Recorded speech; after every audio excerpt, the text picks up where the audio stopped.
ಸಮಯಕ್ಕೆ ಸರಿಯಾಗಿ ಸರಿಯಾದ ನಿರ್ಧಾರ ತೆಗೆದುಕೊಳ್ಳಲು ಯೋಗ್ಯತೆ ಇಲ್ಲದ ಸ್ಪರ್ಧಿ ಯಾರು? ಪ್ರೋಮೋ ನೋಡಿದ್ರ ಒಂದು 6-7 ಜನ ರಕ್ಷಿತನ ಹೆಸರು ತಗೊಂಡಾರ ಅನಿಸ್ತದ. ಈ ವಾರದ ಕಳಪೆ ಕೂಡ ರಕ್ಷಿತನೇ ಆಗಬಹುದು. ಯಾಕಂದ್ರ ಇದೇ ಕಾರಣ ಕೊಟ್ಟು ಡಿಸ್ಲೈಕ್ ಕೊಟ್ಟಿರೋ ಅಷ್ಟು ಜನ ಸಹ ಕಳಪೆಯನ್ನ ರಕ್ಷಿತ ಕೊಟ್ರೆ ಖಂಡಿತವಾಗ್ಲೂ ರಕ್ಷಿತನೇ ಕಳಪೆ ಆಗ್ತಾಳೆ. ಇದೇ ಆಧಾರವಾಗಿಟ್ಕೊಂಡು ಮನೆಯವರು ಕಳಪೆ ಕೊಡಬಹುದು ಅನಿಸ್ತದ.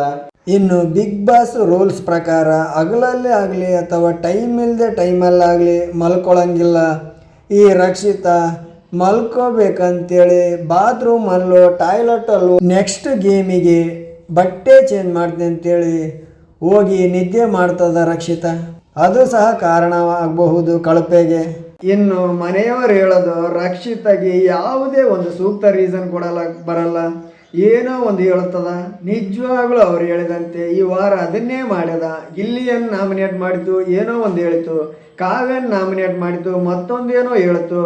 ಅದಕ್ಕೆ ಸೂಕ್ತ ಕಾರಣನೂ ಅಲ್ಲ, ಅದು ಏನು ಹೇಳ್ಬೇಕಂತನೂ ಏನೋ ಒಂದು ಹೇಳೋ ಆಯ್ತು. ಅವ್ರು ಏನು ಹೇಳ್ತಾರಂತನೂ ಕೇಳಿಲ್ಲ. ಒಂಥರ ಈ ರಕ್ಷಿತಗೆ ಹೆಂಗಾಗಿದೆ ಅಂದ್ರೆ, ಹೋದ ಸಂಡೇ ಸುದೀಪ್ ಸರ್ ರಕ್ಷಿತಾ ನೀವೊಬ್ಬರೇ ಚೆನ್ನಾಗಿ ಆಡಿದೆ ಅಂತೇಳಿ, ಅದು ಅಲ್ಲದೆ ಕಿಚ್ಚನ ಚಪ್ಪಾಳೆ ಬೇರೆ ಸಿಕ್ತು. ಒಂಥರ ನಾನೇ ಅಂತ ಅನ್ಕೊಂಬಿಟ್ಟದ, ನಂದೇ ರೈಟು, ನಾನು ಹೇಳಿದ್ದೇ ಕರೆಕ್ಟು ಅಂತೇಳಿ ವಾದ ಮಾಡ್ತದ. ಎದುರು ಇರೋ ಪರ್ಸನ್ ಏನು ಹೇಳ್ತದಂತನೂ ತಿಳ್ಕೊಳ್ಳಲ್ಲ, ತಾನೇ ಹಿಡ್ದು ಕಯ ಅಂತದ. ಇನ್ನು ಏನೇನಾಗುತ್ತಂತೇಳಿ ರಕ್ಷಿತಾಗ ಸಿಗ್ತದ ಅಥವಾ ಬೇರೆ ಯಾರಿಗಾದ್ರೂ ಸಿಗ್ತದ ಕಳಪೆ ಅಂತೇಳಿ ಎಪಿಸೋಡ್ ನೋಡಿ. ಇನ್ನು ಈ ಚಟುವಟಿಕೆಯ ಡಿಸ್ಲೈಕನ್ನು ರಾಶಿಕಾ ಗಿಲ್ಲಿಯವರಿಗೆ ಕೊಡ್ತಾ ಇದ್ದಾಳೆ. ಅದರಂತೆ ಧನುಷ್ಗೆ 3 ಜನ ಏನೋ ಕೊಟ್ಟಿದ್ದಾರೆ.